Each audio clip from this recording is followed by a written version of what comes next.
We're all adults here. Let's talk about our favorite little buttons. All the modern controllers. We have officially gotten to a point where this is getting kind of fucking boring. However, thankfully, I think we're at a point where this is one of the best lineup of controllers we've ever really had. But it's strange because I wish either things were way more standardized or things were more different. Because right now, these controllers are all very similar, but also quite a bit different in terms of what they feature, what some of them may be missing, etc. And I just kind of want to talk about each one and potentially talk about which one is my favorite, because I'm not really sure which one is my favorite as I'm talking about it right now, but maybe if I talk about it a little more, I'll figure it out. First up, the PlayStation 5 DualSense controller. Now, I don't know if a lot of other people think the same way, but I've talked to other people about this, and the PlayStation 4 controller, the DualShock 4, when that originally released, I thought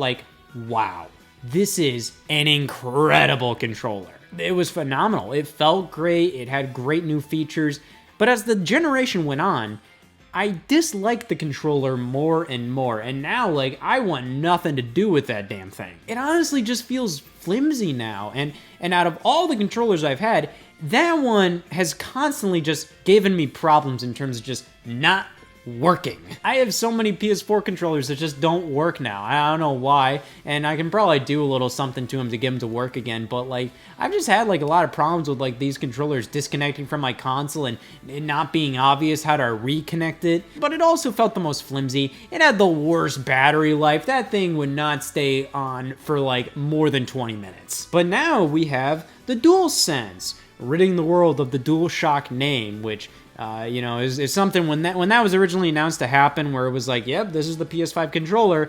It was kind of it's just oh man, they're moving on from the DualShock. How unfortunate. But also people were oh, they're moving on from the DualShock. Unfortunate. Oh no. It's not that big of a deal. It's just kind of a legacy thing of oh wow, they're done with that thing, which is interesting because DualSense is obviously done just to kind of it's a marketing thing. Oh my god, it's the DualSense? This controller is incredible! But yeah, honestly, this controller feels great! And I don't know if this is gonna become a PS4 thing later on, where I'm just I don't like this thing. But yeah, I really love the feel of this controller. It feels heavy in the hands. It feels substantial. It doesn't feel as flimsy as previous PlayStation controllers. Specifically, the PlayStation 3's is really bad about that. That damn controller feels like there's nothing to it. The PS4 controller was definitely a little better, but this is definitely the best. I think a problem with me about this controller, though, is it doesn't really feel like you can ever get, fully comfortable with it. And what I mean with that is, really treat it like garbage. This feels like it's this little prince's controller, it's just oh, treat it with respect, treat it as if it was royalty.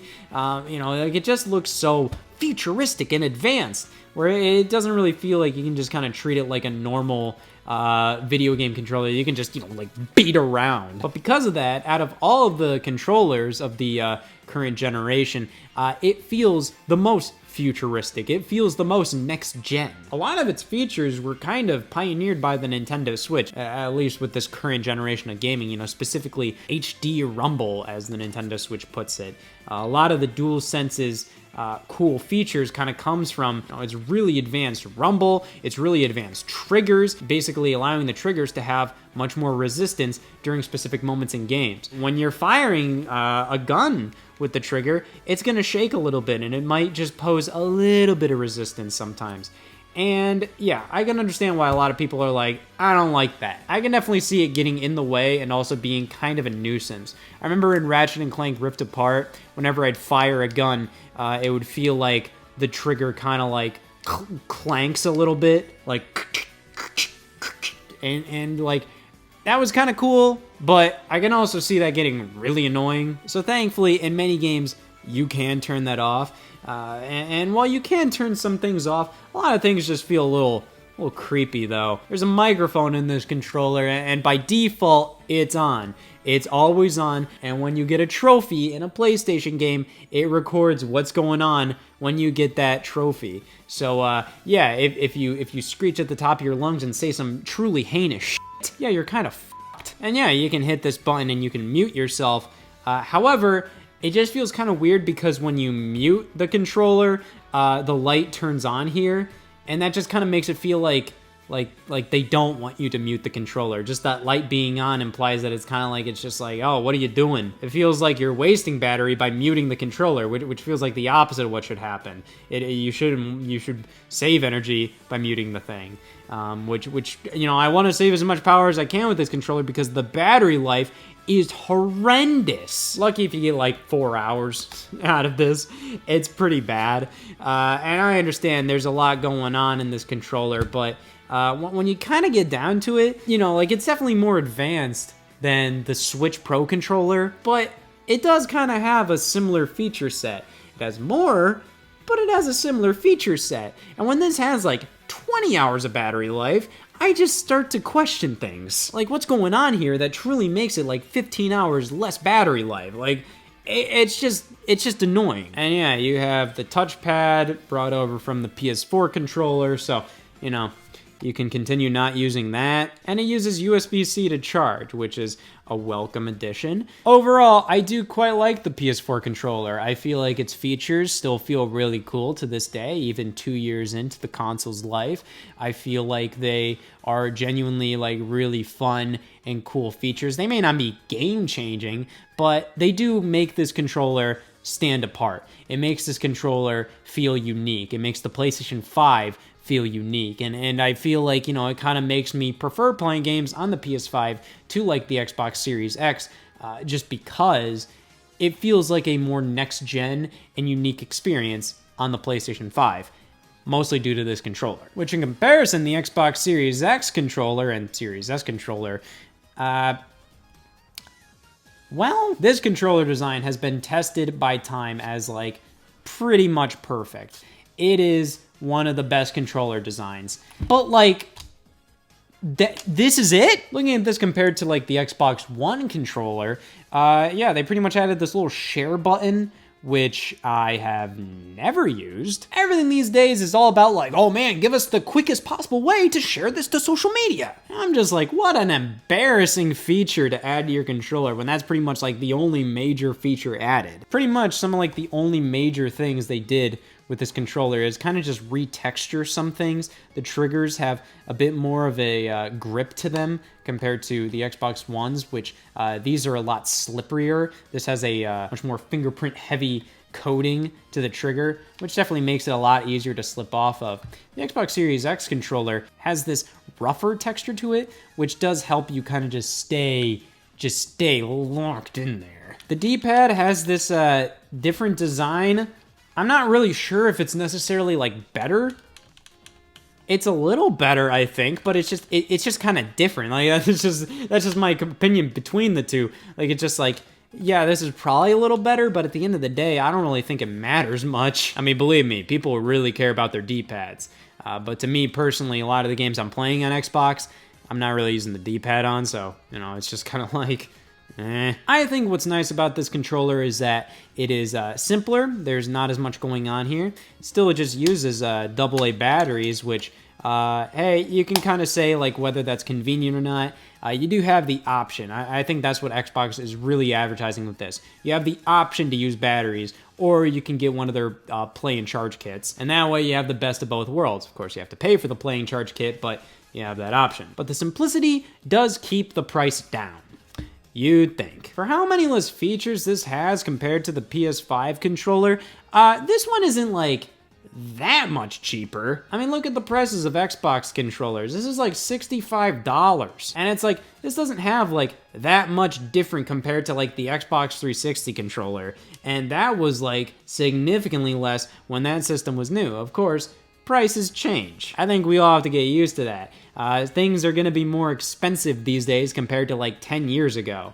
But it just feels weird when the competition has significantly more features in their controller, yet this one is pretty comparable in price. I think one of the big things this controller is missing is a gyroscope. I'm just like, come on. I understand like a lot of the people that are buying Xbox games, like they don't want a gyroscope in their controller, but it's just because like they think of it as like, oh man, if there's a gyroscope in my controller, they're gonna make me move my fingers, and I don't like that. I understand Xbox gamers, we have a lot of bad memories of motion control, but gyroscopes in controllers are very useful. You can just look at gyro aiming in games on PlayStation 5, on Nintendo Switch.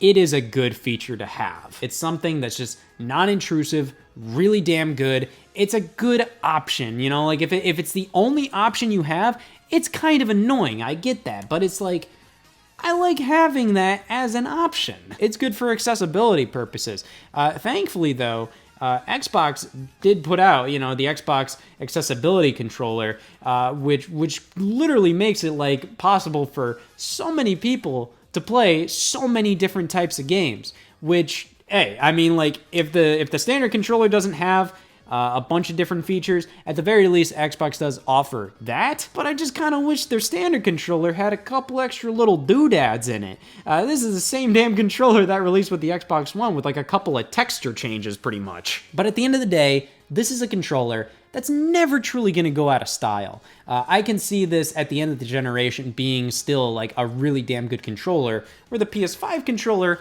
I feel like it's a little more up in the air. I kind of feel like my opinion of this controller may lower as the generation goes on. Where the Xbox controller, it's boring, which is, you know, kind of a fault, but it's also like, that's kind of a pro of it, honestly. Some people want a boring controller, and for that, Microsoft offers this. But I also feel like they could offer a more premium controller that includes these features. They sort of did that with the like Elite controller, but even then, that was more like just expensive for the sake of being expensive rather than offering like cool little doodads. Like, it's just like, oh man, it's harder to play the game with these triggers. That's awesome. But of course, rounding things out with the Nintendo Switch Pro controller. You know, this isn't the standardized controller for the system. Honestly, like, if I was being completely fair, I'd probably, you know, have to use the Joy-Con, but this is the most comparable to the PS5 and Xbox Series X controllers. And yeah, I still adore this controller. I think this is one of the best controllers Nintendo's ever made. It still feels great in the hands. It has this perfect alignment of the buttons, where the triggers are, all of that. At least, like, this fits my hands perfectly. I remember launch day of the Nintendo Switch, you know, I had to use the Joy-Con and the Joy-Con grip initially for the first couple hours I had the system, and then my Pro controller got delivered by Best Buy a little later in the day, and I got that, I opened it up, I started using the Pro controller, and I threw that damn Joy-Con grip in the trash. This is so much better. The texture, just the feeling of this controller, just feels so comfortable. It feels natural in the hands. It just feels like this section is hard, but it has this like kind of just soft vibe to it that it just feels good. It just feels good. The battery life is fantastic. I think it's definitely like the easiest thing to connect to the console. It's the easiest thing to charge. It's so damn nice to just turn the system on with this, play whatever games. It works with nearly everything. I'd say like one of my biggest issues with it is the placement of the plus and minus and capture and home buttons, just because they're a little too close and a little too similar. Because a lot of times, like when I want to just pause the game, I find myself hitting the home button, or if I'm, you know, want to hit the select button, I end up hitting the capture button. Not a huge issue, but definitely something I've found myself doing from time to time. I also do worry about the longevity of this controller. I found that some of the controllers that I've had, I've just seen like kind of a bit of like marking from twisting the joystick around on the stick itself. Like, it's almost like, you know, like it's grinding against these edges. I'm not sure how prevalent that is across like all joysticks. I might be overanalyzing that, because I haven't really noticed that with thumbsticks before. I feel like with all the talk around you know, the Nintendo controllers as of late, with Joy-Con and Pro controllers just having thumbstick issues, I kind of want to analyze the thumbsticks a little more, and I do notice, like, yeah, there is some little grinding marks on the thumbsticks from you know, twisting it around, which, you know, makes sense if that happens to a lot of different controllers, but it's something that I've noticed more with my Nintendo Switch Pro controllers. But yeah, that is something to bring up, you know, like I've specifically seen a lot of Nintendo controllers and also PS5 controllers that have had thumbstick issues, drifting, if you will, Ooh, yeah, that definitely is an issue. I haven't seen as many Xbox controllers have that issue. And I personally haven't had that issue much with my Switch Pro controllers. I think like a Joy-Con or two of mine, I've noticed it happening. But at the end of the day, when it comes down to it, when it works, this is a fantastic controller. When it gets to the end of the Nintendo Switch generation, I think I can fully settle on if this is like one of my favorite Nintendo controllers. It's definitely up there with the GameCube, but even then, like I feel like the GameCube had more downsides to that controller. I feel like this one works perfectly with so many games, where GameCube, it definitely had some weak points. You know, it wasn't great for certain games. This one is kind of a great jack of all trades. And what I really love about it is that it includes all the features that you need. NFC, motion control, like it's perfect. But which one is the best? Well, it kind of comes down to what your personal preference is. I think these are all great controllers at the end of the day. I feel like the PS5 controller is the most fun for me to use now. Like it's the one that I get the most excited about using, but in a couple years, you know, like we'll kind of see if that's still the case. But the Nintendo Switch Pro controller, I feel like that's like my favorite in terms of the best of all worlds. It has like the extra features that I like. I like the gyroscope. I like the button placement, like the offset sticks of this and the Xbox controller, but I love kind of the softer feel of the Switch Pro controller compared to the Xbox controller. The Xbox controller is a lot more clicky. This one just is a lot softer. And I do like that about buttons. I do like my controllers to have a bit softer buttons. So overall, I'd say this is my favorite overall, followed by the PS5 and then Xbox. But I still love the Xbox controller. I think this is a fantastic controller. It's just a little boring. The PS5, I feel like, is pretty gimmicky in terms of just like, oh man, this is from the future. But it is pretty damn fun to use, and it feels great in the hands. The battery life is really unfortunate, and that's kind of why like the Switch Pro controller is kind of my favorite of the bunch, is just because of like battery life, features, and overall layout. It kind of comes out on top. After this thing, I mean, what other controller has a TV remote button?